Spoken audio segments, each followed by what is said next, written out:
In the last lecture, we looked at the impact of the Industrial Revolution in liberal Britain, and we saw that the working class were beginning to be organized.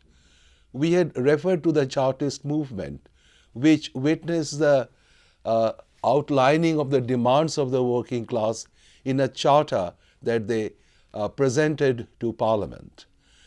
Now, if this is how the working class movement started in England, there had been thinkers in England as well as on the continent who were now thinking in terms of a new ideology that might equip the working class to fight better for an improvement of their condition in the context of the Industrial Revolution. Quite plainly, this was germane more to western part of Europe than the whole of Europe. Britain and France in particular displayed the misery of the new working class in the urban areas especially, Paris and London in particular. Paris was particularly believed to have been a city of utter misery and crime. Vidocq, who was an ex-convict himself and later chief of the secret police, indicated the existence of crime. And another report suggested that there had been as many as 60,000 people who were out to wage a war on the state. These poorer people, the working class people, were obviously equated in the eyes of the state with crime and criminality.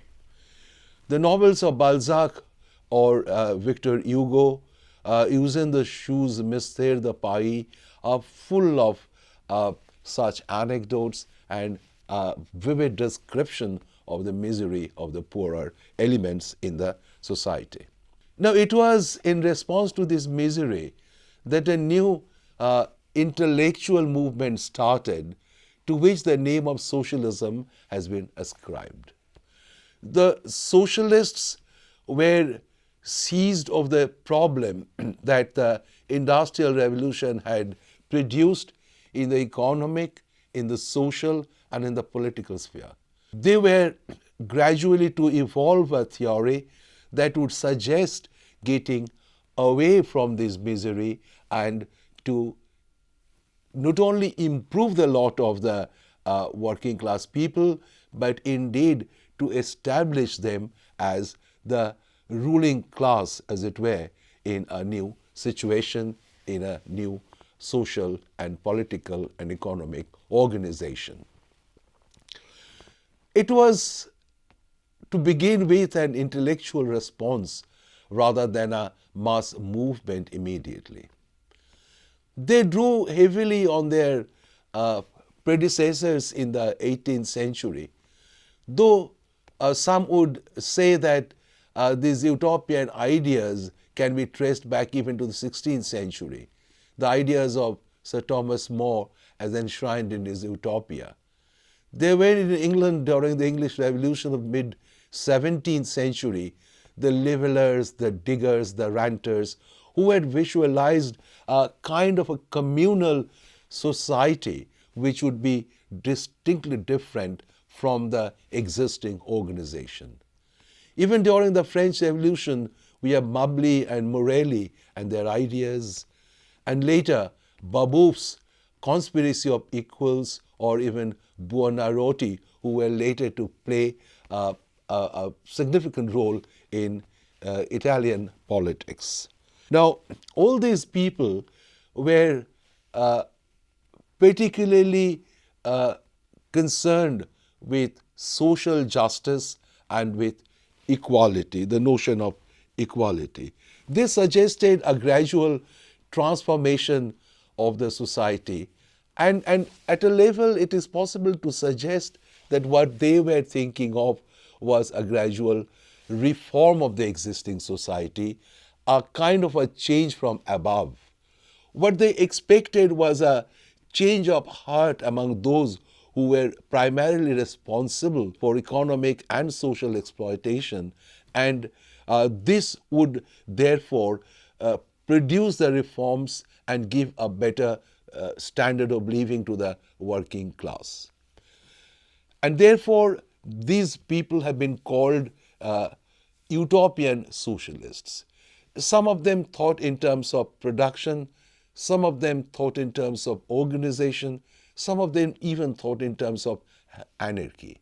There was a certain lack of systematization, and if there were commonalities as far as social justice or the notion of equality were concerned, they really developed their systems almost as individual models. It was later that Marx and Engels in Germany claimed to have developed what they termed scientific socialism. And it is in course of the 19th century, shall we say almost the first half of the 19th century, that the Utopian socialism culminated in the scientific socialism of Marx and Engels and produced by the end of the century a very strong socialist movement that claimed to have the new working class as its basic constituency. It all started with the workers' own organization, trade union movements, demand for limited working hours or clearly defined working hours, for better wages, better living conditions, etc. Something that can be described as an economic struggle, graduating later onto the political struggle.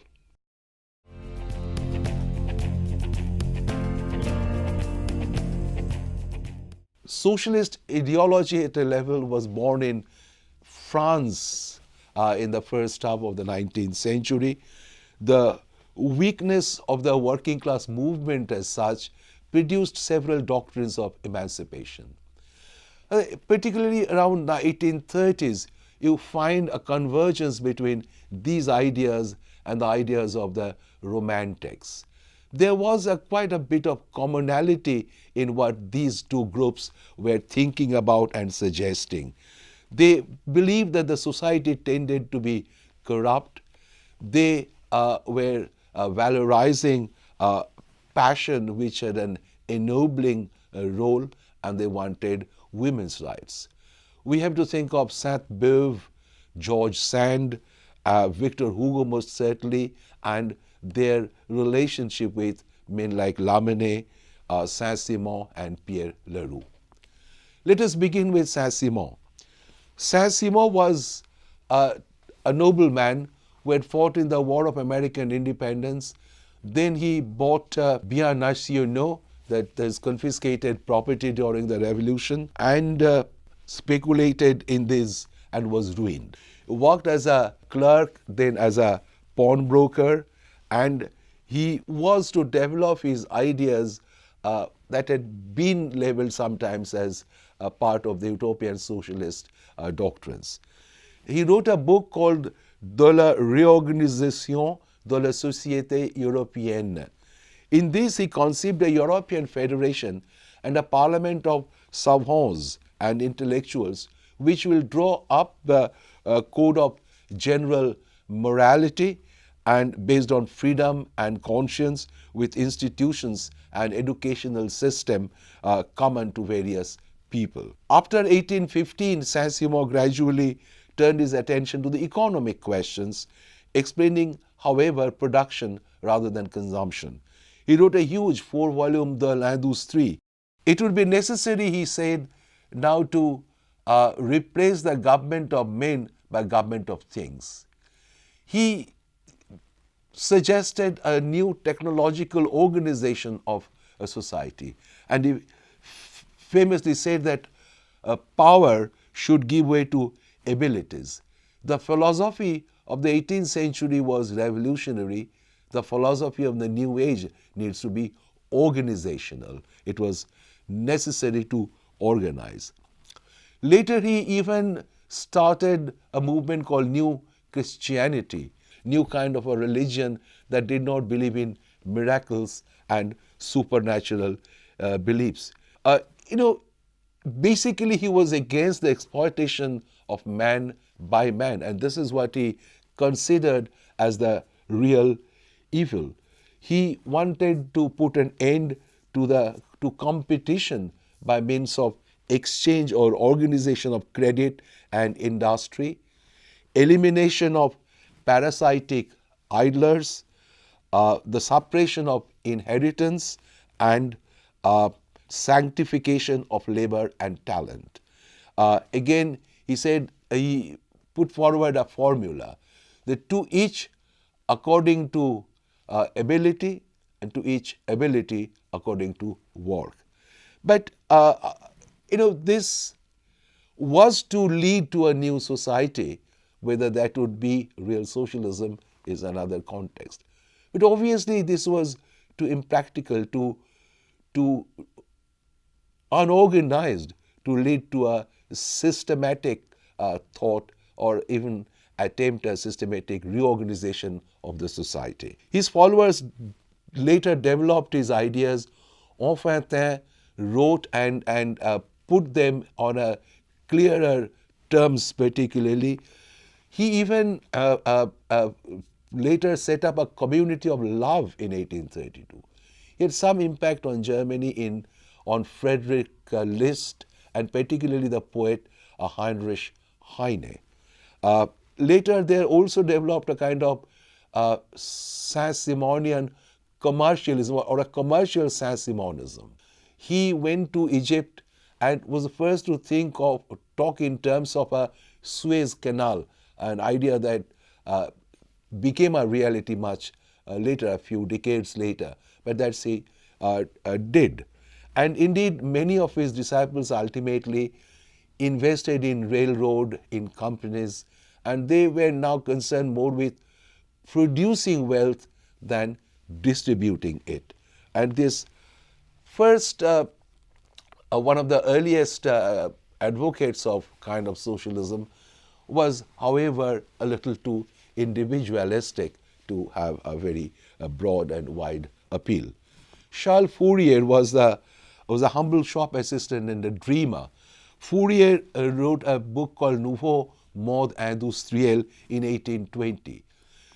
He was thinking in terms of organizing and provided a new kind of organization. He called it phalansteries.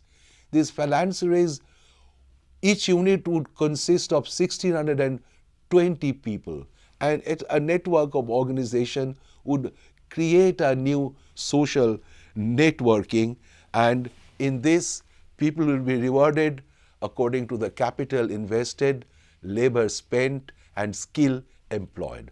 And therefore it would be some kind of an egalitarian society, but that retained its agricultural and even artisanal character.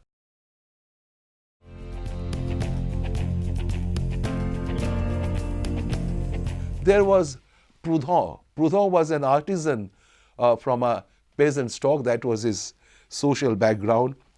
He was self-educated, worked as a painter in Lyon and an accountant in Paris, who had a variety of work experience. He wrote in 1840 a tract on property, and he is famous for this statement that all property is theft. So while the French Revolution was predicated on the sacrosanct nature of property, here we now have the early socialists questioning the very sanctity of this property by insinuating that property can only result from exploitation of one by another. He expressed egalitarian principles and was extremely hostile to all agents of authority, the state, the church, the large factories or the large commercial or industrial enterprises. He believed that an exchange and barter should be the basis of economy. He was willing to put the workshop at the central point of the entire social and economic organization. He dreamt indeed of a federation of autonomous communes that would ensure this egalitarian spirit that the artisans and peasants should also enjoy. Pierre Leroux, who was a curious mix of socialism and religious sensibility. He published a working class paper called L'Atelier. He relied upon self-sacrifice of the capitalists to produce a republic of God. Again, this was indeed very utopian and was predicated on the change of heart kind of an approach. These men did not appreciate the role of the state in solving the problems and were always thinking in terms of social initiative, individual initiative to produce reforms, to produce change. Louis Blanc, in his L'Organisation du Travail, the organization of work, recognized for the first time that it was for the state to bring about the freedom. If I may quote from him, failing to take power as an instrument is to meet it as an obstacle. The emancipation of the proletariat could not be achieved by isolated partial efforts, but through the omnipotence of the state. Louis Blanc had a great impact. He even wrote a history of the Mountain Party, eulogizing or highlighting the radical phase of the French Revolution. And later on, after the 1848 revolution in France, as we had seen much earlier, Louis Blanc's idea resulted in the organization of the national workshops where people were expected to be given work. There were other important thinkers as well, like Lamennais and Blanqui. Some of them wrote and worked and propagated even as Marx and Engels were developing their own ideas. They had their polemical battle, and out of this was forged the socialist ideas as well as the socialist movement in Europe in the 19th century.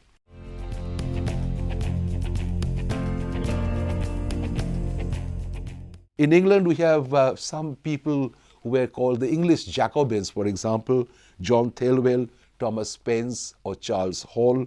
We have the early ones like William Godwin, Mary Wollstonecraft, Percy Bysshe Shelley, the famous poet, and his wife Mary Shelley, who was the daughter of William Godwin.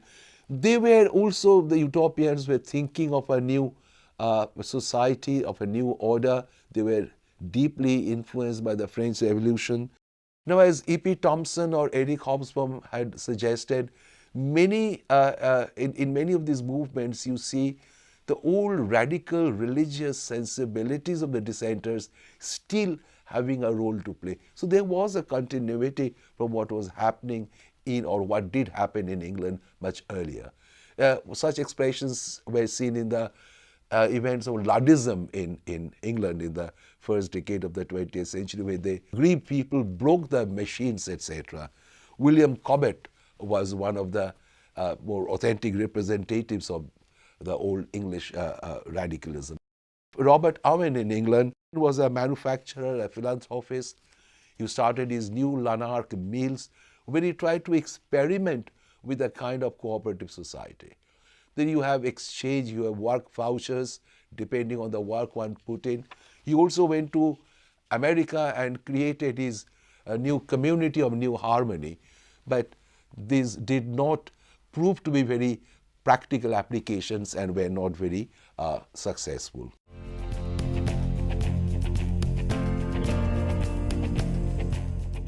The earlier socialists did not ground themselves on a solid understanding of history and in trying to understand the process of transition to the new order, to the new stage where things are likely to be different. They believe that there are two objective requirements to any development of the theory. First, there is a material prerequisite, and secondly, there are the theoretical sources. The first, that is the material prerequisite, comes from the objective condition created by the Industrial Revolution. The industrial capitalism the Industrial Revolution, the coming of the industrial proletariat, and their miserable living and working condition. And on the other side, there was the need to synthesize the entire intellectual heritage that they had at this point of time. We might just specify a few of them. They indeed synthesized the achievements of German classical philosophy from Kant to Hegel. We know from Hegel they took the dialectical method. Feuerbach, with whom Marx fell out, the materialist interpretation. English political economy, Adam Smith and David Ricardo. The Utopians, Saint-Simon, Fourier, Proudhon, Robert Venn et al. From them, they had to take the idea of abolishing private property, for example. The French historians of the Restoration period, some of them, they received the idea of the class struggle, and 19th century natural science. The dialectics of nature, the cell theory of Schwann and Schleiden, the law of conservation and transformation of energy, and finally Darwin's understanding. The most fundamental achievements in natural science and in historiography were summed up by Marxist philosophy in their understanding of dialectical and historical materialism. Early socialism was restated and revised by Marx and Engels in a way. They did build upon what their predecessors had been talking about. First of all, they talked of economic inequality, and they suggested that economic inequality would be removed in the new society. But this would not mean a mechanically equal income for everyone. What was essential to equality, first of all, was the abolition of classes and the establishment of a classless society. Second, in the process of transition from capitalism to socialism, the essential step was the abolition of private property in the means of production at least, and not all private property as such. Thirdly, Marx distinguished between socialism in the first phase and the full-fledged communism which would come at a later stage. It was in the last stage that there would be the application of his famous slogan or formula, from each according to capacity to each according to need. Fourthly, the new society would not come through change of heart, but force, he famously said, is the midwife of a society pregnant with a new one. So change may come through force, through a revolutionary movement. Fifthly, in the struggle for the new society, revolutionary movement would be most effectively led by the proletarian classes, because they had, again in his words, nothing to lose but the chains. One recalls the famous words of the Communist Manifesto: "Workers of the world, unite, you have nothing to lose but your chains." Sixthly, class struggle, they argued, was a constant in all societies, and it is the class struggle that leads to the next stage. Now, in suggesting these basic features of the new society, they also developed the basic tenets of socialist thought. Its basic philosophy was dialectical materialism, and this rejected both philosophical idealism and mechanistic materialism. This is a very important point to remember. Secondly, Marxism had a very distinctive view of history, namely historical materialism. Thirdly, Marxian economics also exposed the nature of capitalist exploitation. Now, there had been exploitation in all forms of society whenever it is a class-based society, class-divided society. And Marx emphasized the contradictions within capitalism, and that this can be done away with. So, it is this on this basis that they elaborated their ideas It was necessary to have a parliamentary to have a struggle. And Marx and Engels fought their polemical battle with mechanistic materialists on the one hand and the philosophical idealists on the other hand. They were against pure parliamentarism, pure economism, and emphasized the need to create a revolutionary ambience, a revolutionary movement. And we know it was in 1889 that in Chicago, the Haymarket incident, the workers demanding an 8-hour day demonstrated and were killed, and it produced the famous May Day, the day of the working class of the world.